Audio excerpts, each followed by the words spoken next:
GFAL Reloan po ang hinahanap namin pero wala pa rin. Hay nako, hanggang kailan magtitiis? Pagdating sa GFAL or GSIS Financial Assistance Loan, ako naman po ay naniniwala na noong kayo ay nag-avail nito ay naging malinaw ito sa inyo, no, na ang GFAL, GSIS Financial Assistance Loan ay isang one-time offer lamang ng GSIS at ito ay non-renewable, no? Bago po tayo nag-avail ng GFAL ay meron naman po tayong financial literacy, and I'm sure na doon po ay nababanggit itong isang kondisyon sa GFAL for being a one-time offer and for being a non-renewable loan.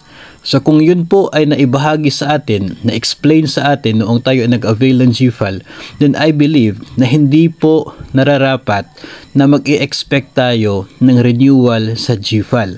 Sapagkat sa simula pa lamang, ito ay binanggit sa atin, ito ay ipinaliwanag sa atin na ito ay isang non-renewable loan, no?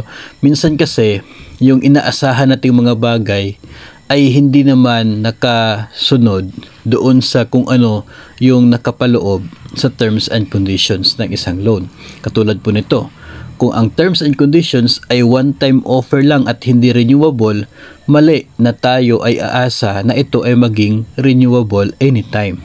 Kasi nga, yung resolution ng board ng GSIS para sa pag-offer ng GFAL ay para lamang sa isang one-time offer at non-renewable loan, no? So stick po tayo kung doon sa what is reality.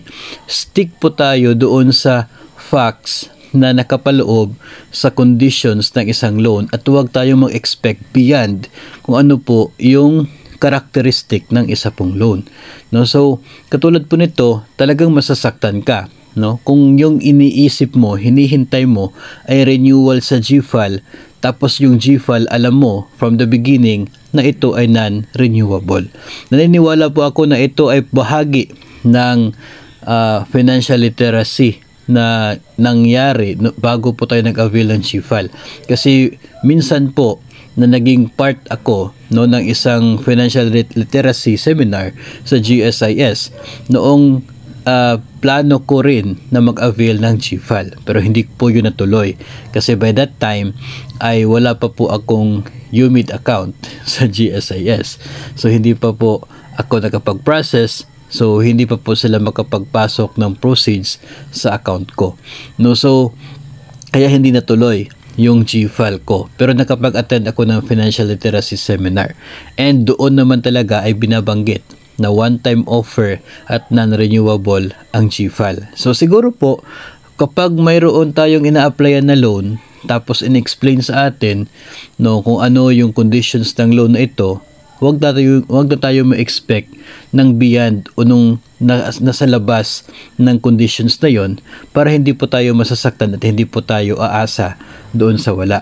Kasi nga, hindi po mali, no, na mag-expect ka ng mga magagandang bagay, pero kung alam naman po natin from the start na talagang imposible yung mangyayari kasi hindi nga ganoon yung ina-applyan nating loan, so mas mabuti po na wag na ma-expect na mga bagay-bagay outside of what is in the terms and conditions ng isang loan.